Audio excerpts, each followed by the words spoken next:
Shakedown. I got you.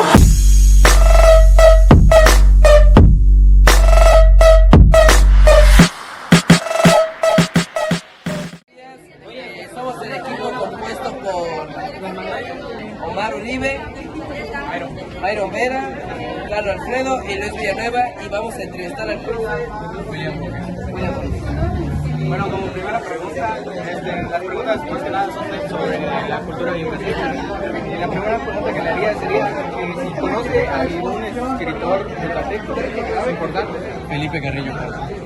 Felipe Carrillo. La segunda pregunta sería, ¿qué dice que es importante la lengua maya en la literatura? Yo sí. ¿Y por qué? ¿Sabría decir por qué? Por ser parte de nuestros países históricamente. ¿Usted piensa que en la literatura maya influye la identidad cultural? Sí. Obviamente si hablamos de cultura, yo creo que una persona que tratara de escribir literatura yucateca no podría ser de otros lados más que ¿Cree usted que la cocina maya influye en nuestra gastronomía? sí. ¿Por qué? Pues es lo que nos identifica como estado, los platillos típicos de cualquier estado. ¿Conoce algún tipo de técnica típica de Yucatán? ¿Técnica de qué?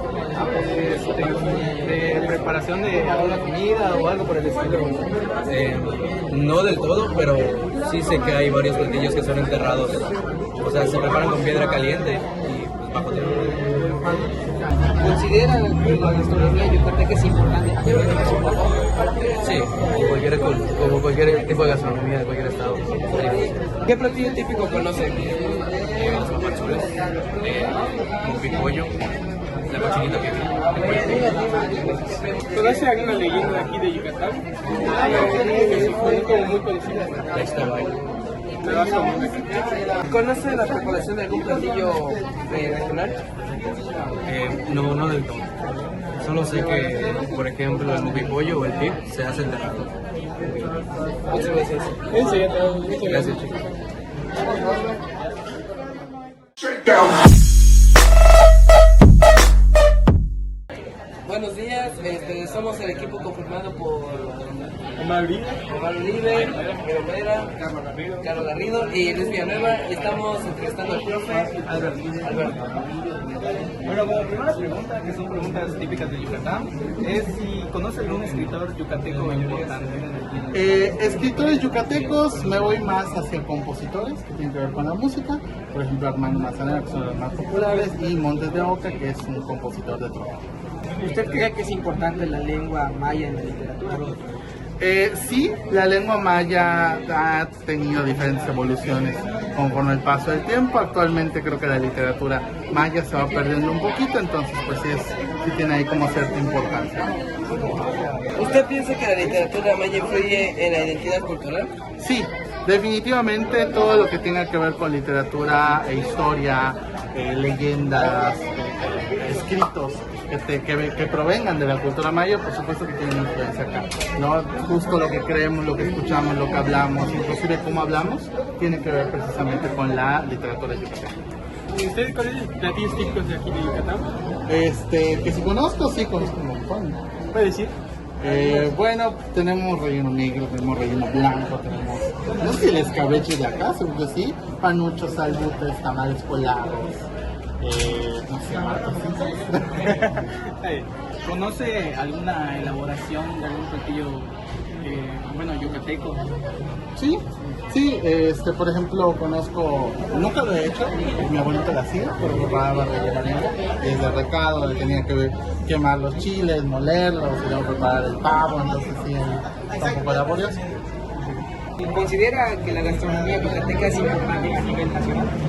Sí, yo creo que la gastronomía yucateca tiene la particularidad que en el resto de la República es muy diferente, tanto los elementos que se cocinan como las propias especies que se utilizan, o sea, los condimentos y demás, son muy particulares de la zona yucateca. ¿Cree usted que la cocina maya influye en nuestra gastronomía actual? Sí, la gastronomía yucateca, digamos que fue una combinación un poco extraña entre los llegados. Tenemos elementos españoles, elementos mayas, elementos árabes, elementos incluso asiáticos, ¿no? Que tienen holandeses, por ejemplo el queso de bola es holandés, ¿no? Entonces tenemos ahí varios elementos y digamos que la cultura maya, digamos que fue adoptando esos elementos de otros países y conforme pasa el tiempo pues fueron evolucionando los platillos. ¿Conocen una técnica de artesanía de aquí de Yucatán? ¿Alguna técnica de artesanía? Yo creo que, por ejemplo, el hilo contado es una de las más conocidas, de las más particulares, porque pues de ellas provienen, ¿no?, los ternos y los hipiles que se utilizan en la jara. ¿Conoce alguna leyenda originaria de Yucatán? Si se conoce, podría contar un poquito sobre ella. Sí, una leyenda conocida es la leyenda de Ezucán, que es una serpiente gigante, que es protectora de los cenotes y del agua de aquí Yucatán. Entonces es muy representativa en época de sequía y muy representativa en época de lluvias. Se esconde ahí en la selva yucateca, ¿no? Y es una serpiente con alas de color café. Muchas gracias, maestro. Le agradecemos su participación. Igualmente, nos vemos.